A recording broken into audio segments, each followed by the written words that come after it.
Let us begin this retreat with some chanting offered by the monastics. They are going to chant the name of the Bodhisattva Avalokita, a person known for his capacity to listen deeply to the suffering inside and outside.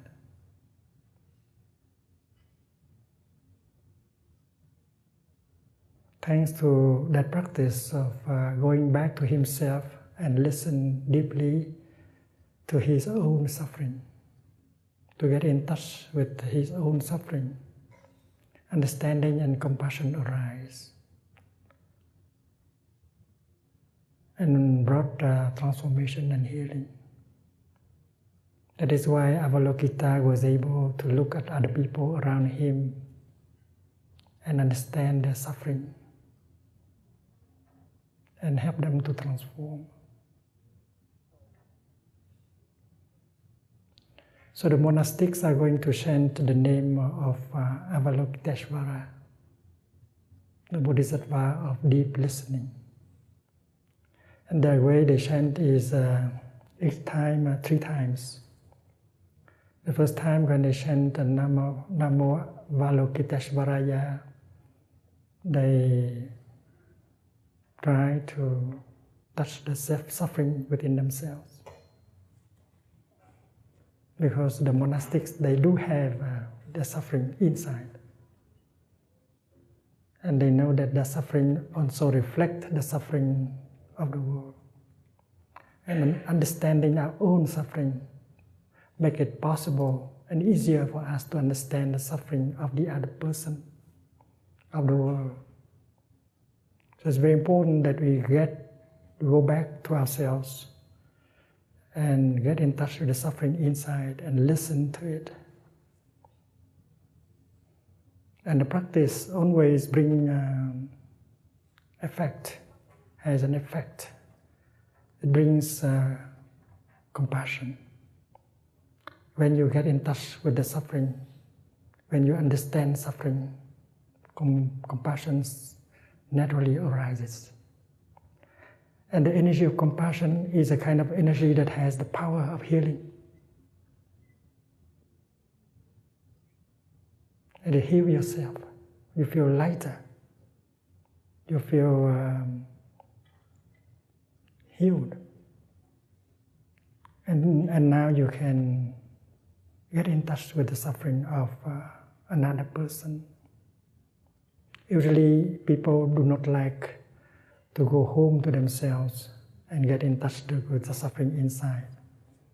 It's not pleasant, they think.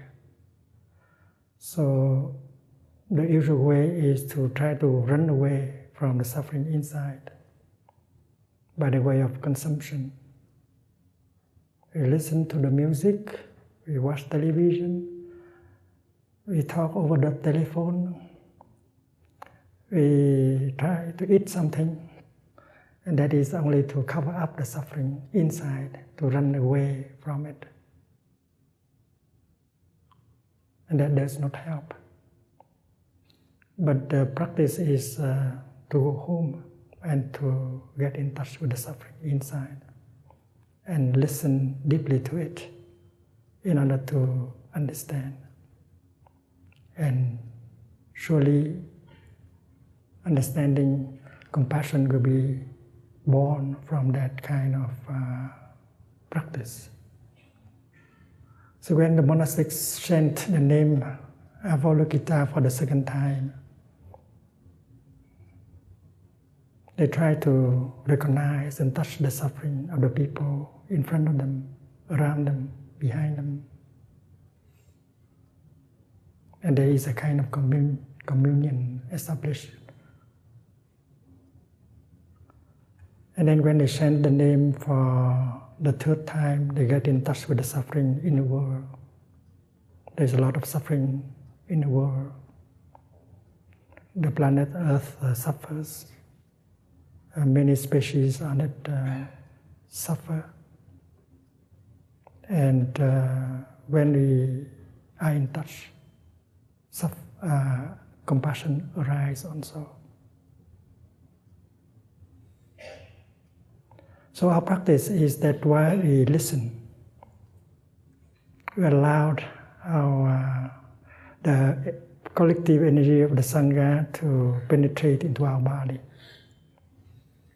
There is some tension in our body. There is some pain in our body.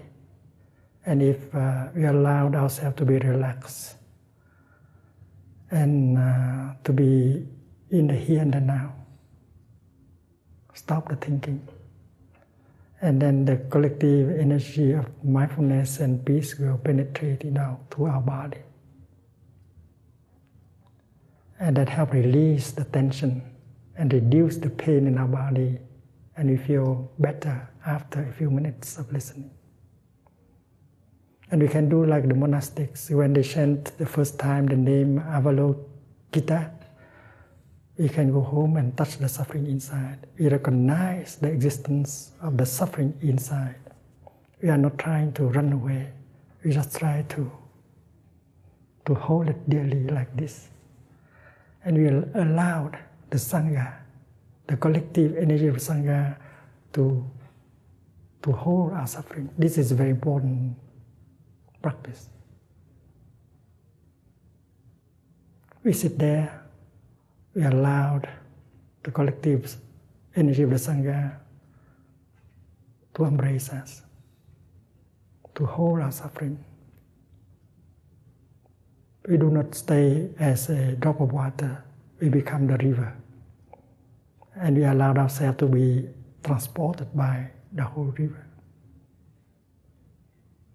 And in order to do that, we just allow ourselves to be in the here and the now and relax. And allow the Sangha to embrace us. I take refuge in the Sangha. You surrender to the Sangha. You lose your individuality, yourself. And when the monastic chant the name for the second time, we can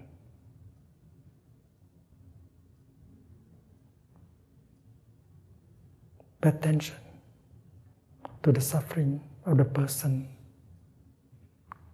who is close to us.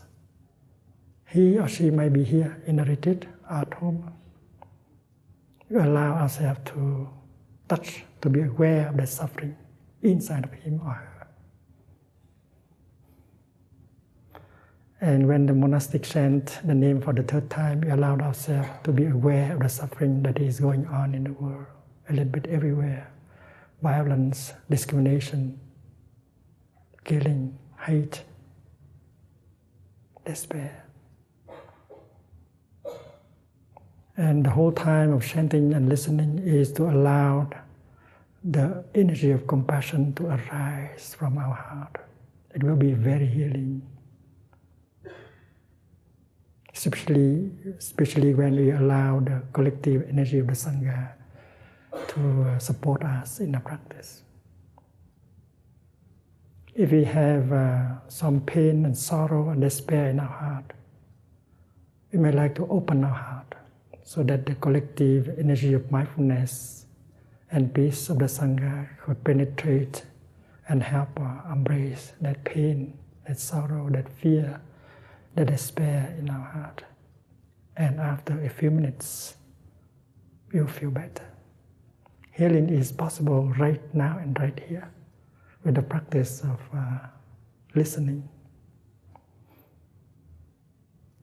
And if we have someone close to us who suffers at this moment, who cannot come to the retreat tonight, we might very well send this energy to him or to her just by thinking of that person, or calling his or her name silently. And this collective energy of the Sangha will be channeled to that person, and at home or in the hospital, that person will feel better. So let us practice together. This is not the practice of praying So it is a practice of meditation, using the energy of mindfulness concentration in order to listen and to allow the energy of compassion to heal us.